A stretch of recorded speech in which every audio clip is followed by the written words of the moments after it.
এই ভিডিওটি মূলত তাদের জন্য বানাচ্ছি যাদের এবছর ইংলিশ অনার্স কমপ্লিট হয়েছে, মানে সেমিস্টার 6-এর ছেলেমেয়েরা যারা এসকেবিউ ইউনিভার্সিটি, সিধু কানু বিরসা ইউনিভার্সিটি পড়া কমপ্লিট করে নিয়েছো, মূলত তাদের জন্য এই ভিডিওটি বানাচ্ছি।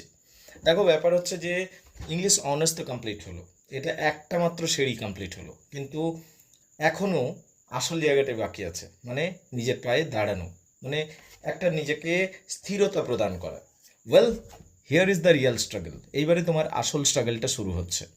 খেয়াল রাখবে, যেটা আমি এতদিন বলেছি, ইংলিশ অনার্স করার সময়ও বলেছি, কিন্তু আমি সাথে সাথে এটাও বলতাম যে ইংলিশ অনার্স করার সাথে সাথে এটা খুব কঠিন করাটা, সেটা হচ্ছে ইংরাজিতে কথা বলাটা এবং গ্রামারটাকে ডিটেলসে শেখাটা। এইটা এবার করতেই হবে। যদি এটা না করো, you will face real circumstances. এখানে তোমাকে কিন্তু প্রতিকূল অবস্থাগুলোর সম্মুখীন হতে হবে। কেমন, ধরো অ্যাজ অ্যান এক্সাম্পল বলছি, সরকারি চাকরি হোক বা বেসরকারি চাকরি হোক, সেখানে কিন্তু ইংরাজিতে কথা বলাটা একটা খুব বড় ভাইটাল ফ্যাক্টর। এটাকে ঠিক করতে হবে, বিশেষ করে যখন তোমাকে দেখা হবে যে তুমি ইংলিশ অনার্স ব্যাকগ্রাউন্ড থেকে আসছো, তখন কিন্তু ইন্টারভিউটাতে পুরোপুরি ইংরাজিতেই হওয়ার সম্ভাবনা বেশি। So that's why you have to be fluent in English speaking. Your communication skill should be better. I mean, I would like to say that if you have a somehow lump sum communication skill, it is not going to work because you are from English honors background. So what is my recommendation? Here I would like to say, এখানে আমি বলতে চাইবো যে English honours যদি করে নিয়েছো, ইংরেজিতে কথা বলার ব্যাপারটাকে জোর দাও।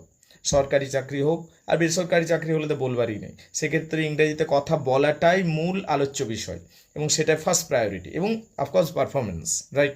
সো ইংরাজিতে কথা বলাটাকে জোর দাও। সেকেন্ড পয়েন্ট, গ্রামাটিক্যাল স্ট্রাকচারগুলো। ইংরাজি অনার্স করলেই যে গ্রামারের স্ট্রং, কে বললো? এগুলো বাইরের লোক ভাবে।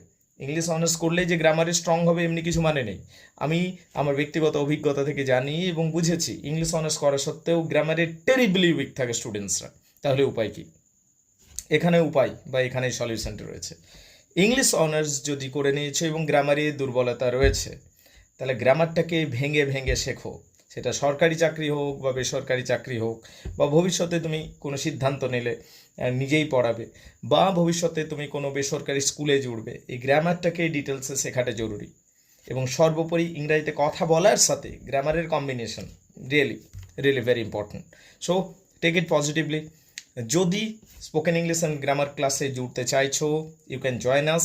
তোমরা জুড়তে পারো, অনলাইন হোক অফলাইন হলে পারলে চলেই এসো এখানে, আর নাহলে অনলাইন সেকশনেও জুড়তে পারো, বুঝতে পারলে কিনা। কিন্তু এই দুটো বিষয় যদি অনলাইন মারফত না করতে চাইছো বা অফলাইন মারফত না করতে, সামনের কোনো টিচারের কাছে শিখে নাও, কিন্তু এটা করো। Spoken English